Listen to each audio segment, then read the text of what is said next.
We are currently having an epidemic of chronic diseases, not only in this country but worldwide.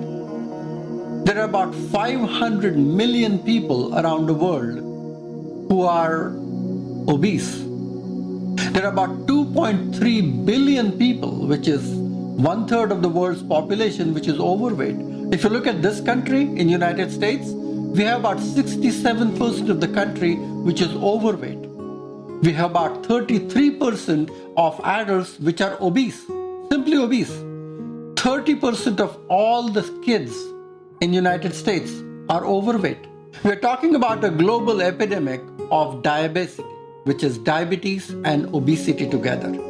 And it is so bad that the World Health Organization is estimating by 2050, every other adult will be having either pre-diabetes or full-blown diabetes itself. And as we all know from modern medicine perspective, that diabetes is not only a disease, but it is one of the cause of many more diseases as well. If you look at the current leading cause of killer diseases, not only in this country but worldwide, we are having cancer, heart disease, we are having variety of different allied diseases like hypercholesteremia, high levels of cholesterol, dyslipidemia, we're talking about hypertension, we are talking about different types of cancers. These are all killer diseases. And when you look at the common thread in why these killer diseases are becoming so rampant, they're all coming from poor nutrition, they're all coming from a sedentary lifestyle, they're all coming from half of the population of the world which is overnourished and overfed and undernourished, and half of the world's population is having malnutrition and they are malnourished. So we actually have a perfect polarization that half of the world is overweight and obese and half of the world is kind of malnourished. And they are both sick in their own ways. We have created a kind of an imbalance in the post-industrialized era in all the countries.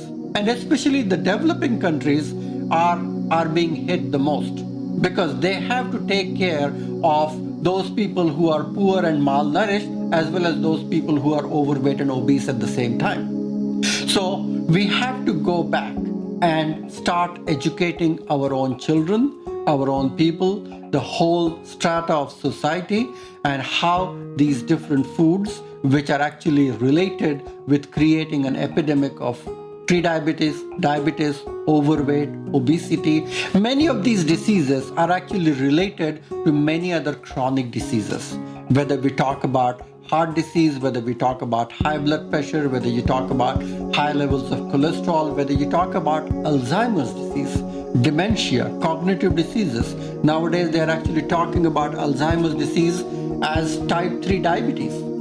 So the same situation where this oxidized cholesterol, which is getting stuck in the vessels of your heart or to the brain. So your brain is shrinking and shriveling and your heart is straining because it's not getting the fresh oxygenated blood supply. So when you talk about your heart suffering and your brain suffering at the same time, what do we do from an ancient wisdom point of view so that both of these important organs can function together in harmony? And Ayurveda has a very interesting solution to that. When Ayurveda actually talks about that turmeric is good for you. When we talk about turmeric, the golden yellow spice, which has a very potent anti-inflammatory properties, it also is good for scraping and reducing cholesterol and reducing the vascular inflammation in the blood vessels, which will improve the oxygenation to your heart, but it will also improve the oxygenation to your brain as well. It will also improve the cerebrovascular circulation. The turmeric is good for heart, good for brain.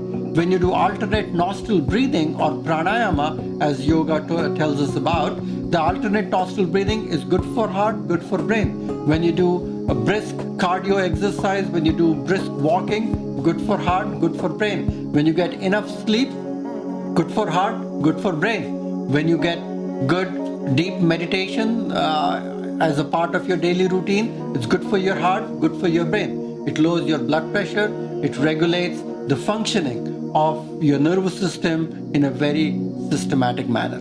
So we are actually looking at the holistic principles of Ayurveda that can be applied, and that would be a huge template of prevention of the onslaught of these chronic diseases.